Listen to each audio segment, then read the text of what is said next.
As a salesperson, I know the difficulty of dealing with disgruntled customers. It's a big challenge that we face, but if you want to be successful in what you do, you have to be able to overcome these problems.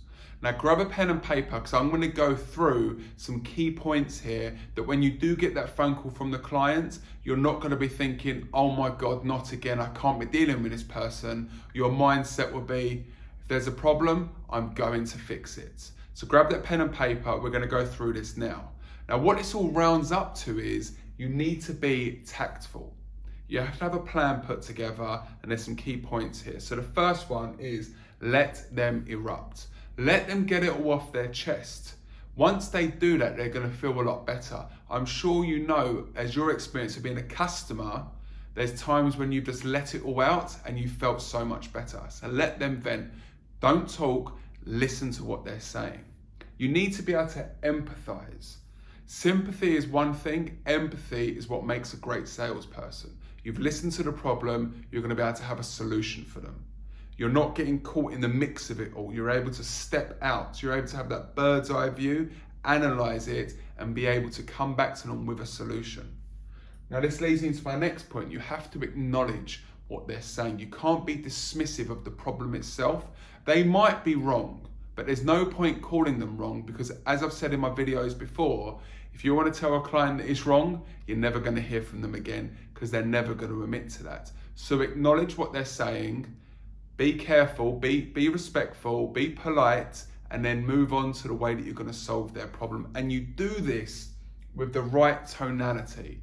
This is all in a deliverance here. I probably said that the wrong way there. This is all in the deliverance here. It's not always what you say, but how you say it. So when they're venting, reply back in a soft tone. You acknowledge what they're saying. Makes such a difference. If they're going to scream and you're going to scream, you're going to get nowhere, because their reply is going to be screaming. It's going to be a screaming match, and you don't get anywhere with that. So tonality is very important, how you say it. Acknowledge what they're saying with the right tonality. And then what we look at is we never grant them the permission to control you.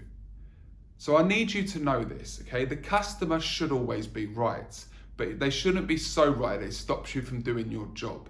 So don't let them get all aggressive on the phone and tell you that you've done a wrong job, or you've done this wrong, you've done that wrong. You need to make sure that you put your point across, but it's done with the right tonality.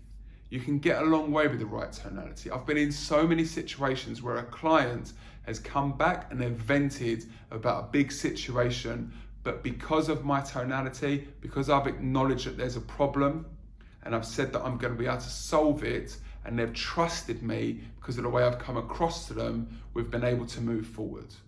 Now, I'd love to hear your thoughts on this, but you need to be more tactful with what you're doing. You need to let them erupt, let them vent. You need to empathize. Empathy is all about having solutions. Sympathy is about acknowledging, but not really being able to come up and solve the problem. Acknowledge it, tonality, said in the right way, but also never grant them the permission to let them control you. You're a human, you're a person yourself. Don't let other people put you down. Stand up, but do it in the right way where the client stays happy and you get that deal in that you want. Now, as I said, I'd love to hear your thoughts on this. If you've heard colleagues have problems when they've been speaking to their clients, tag them into this video. You can private message them, that's absolutely fine. I'd love to hear from you. Let's have a chat. Let's go through some of your calls. I'm happy to help at the moment. It's the festive time. I'm in the festive spirit. I want to help as many people as possible. But that's it for today. Thanks a lot, and I'll see you tomorrow.